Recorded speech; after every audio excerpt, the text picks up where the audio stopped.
o el gobierno de Evo Morales aprobaban contratos con empresas amigas de países vecinos, países amigos, contratos declarados en secreto, que se mandaban a Congreso, pero luego nunca aparecían, se quedaban en manos de los congresistas amigos del partido y nunca nadie supo, por ejemplo, cuáles eran los convenios que se establecieron por el litio, o qué pasó con las 20 toneladas que el Banco Central se terminó vendiendo en la gestión de Luis Arce, o qué pasó con el gas, que al final del día tampoco nos lo dejaron. Entonces, en definitiva, cuando me dicen que el decreto tiene que ver con una estrategia o con una intención de entregar el país, yo les diría, para empezar, que Bolivia ya la rifaron.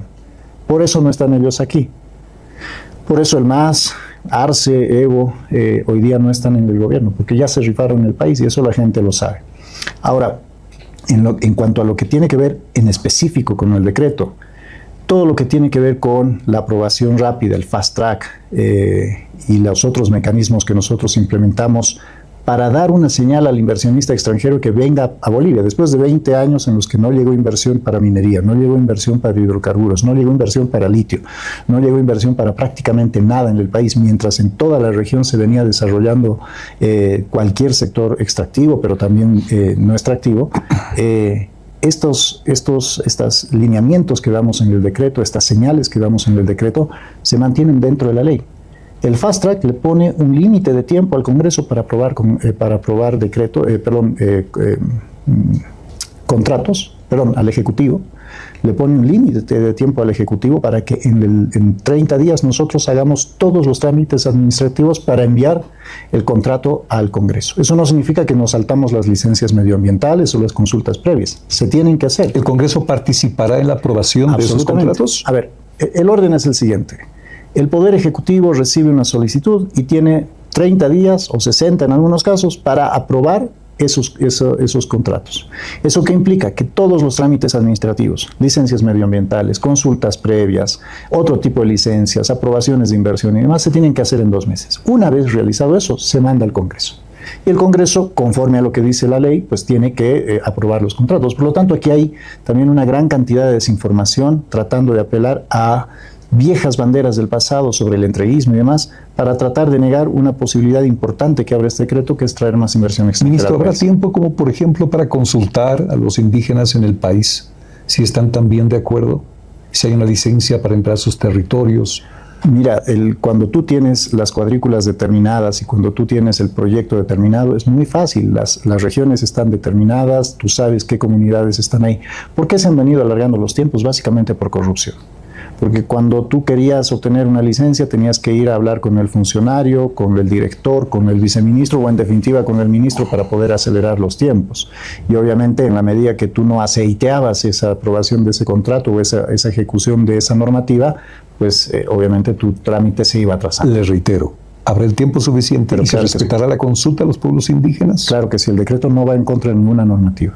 30 días son más que suficientes para sentarse a hablar con una comunidad, presentar el proyecto, trabajar. Cuando se quiso hacer, en el caso del litio, se hizo en 1 semana. Pero claro, eso era cuando se quería hacer.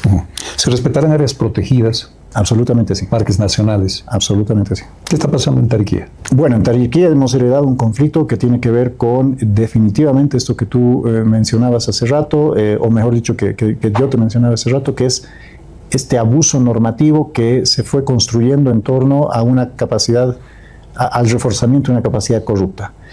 Nosotros vamos a trabajar, y el presidente lo ha dicho muchas veces, en la sostenibilidad como un eje central de la economía, porque al final del día entendemos hoy día que un bosque en pie vale muchísimo más que el bosque tumbado, talado y vuelto leña.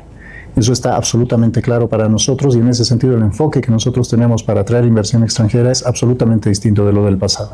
Ministro, la pregunta de fondo es, ¿cómo el gobierno va a garantizar los intereses de Bolivia frente a empresas extranjeras?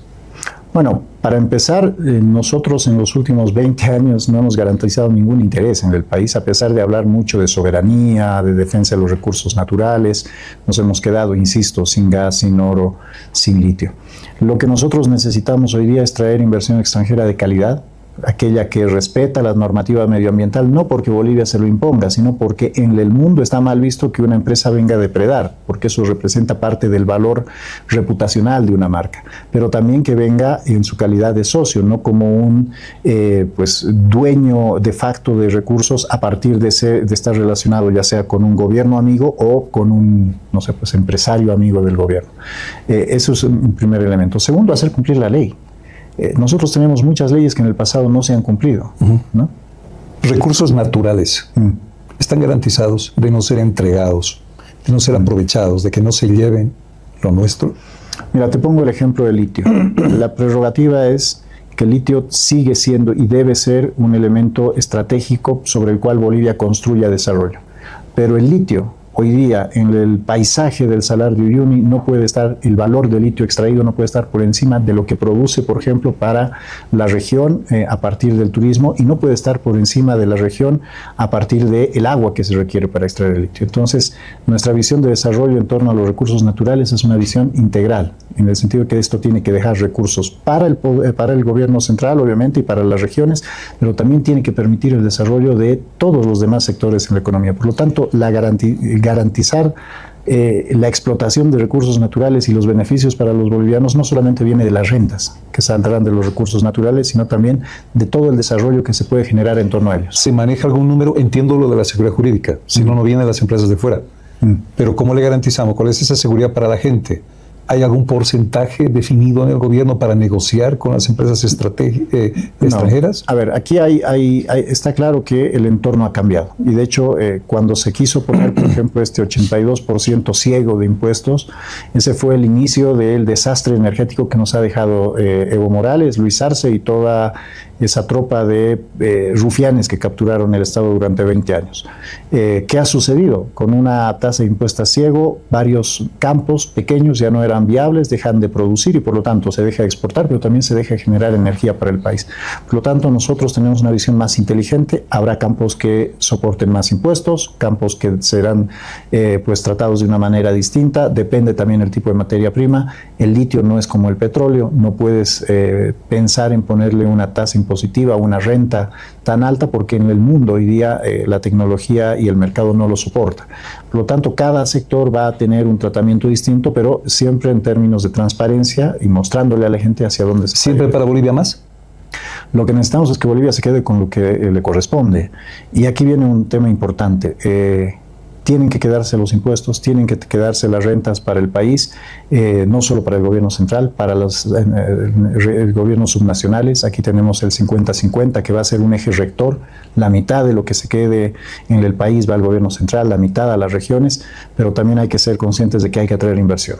Quiero ponerme a pensar en algún momento en que realmente el país se quedaba con pirrias y se llevaba gran parte de la plata del extranjero. ¿No va a ser así?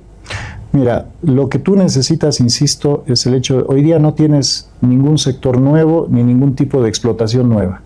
Todos los campos que se dejaron de gas en los 90 fueron los que se explotaron, no se encontró absolutamente ninguno.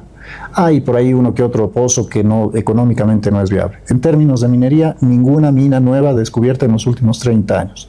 Entonces, esto no es una cuestión de recibir poco o mucho, esto es una cuestión de desarrollar el país y el sector. Hoy estamos en un momento en el que, después de haber cosechado todo lo que recibieron y no haber sembrado absolutamente nada, nos toca de nuevo reconstruir el potencial productivo del país. Pasa por los sectores extractivos, pero también por otros sectores. ¿La respuesta será algo así como negociaremos en su momento con ellos? Lo que necesitamos, insisto, es que traer inversión, pero esa inversión tiene que ser inteligente. Primero, tiene que beneficiar a las regiones. Eso es fundamental, lo hemos visto, es un reclamo histórico de Potosí, por ejemplo. Se explotan sus recursos, queda muy poco para la región. Está pasando con el gas. Las zonas productoras de gas hoy día tienen los mismos niveles de desarrollo que tenían hace 20 o 30 años.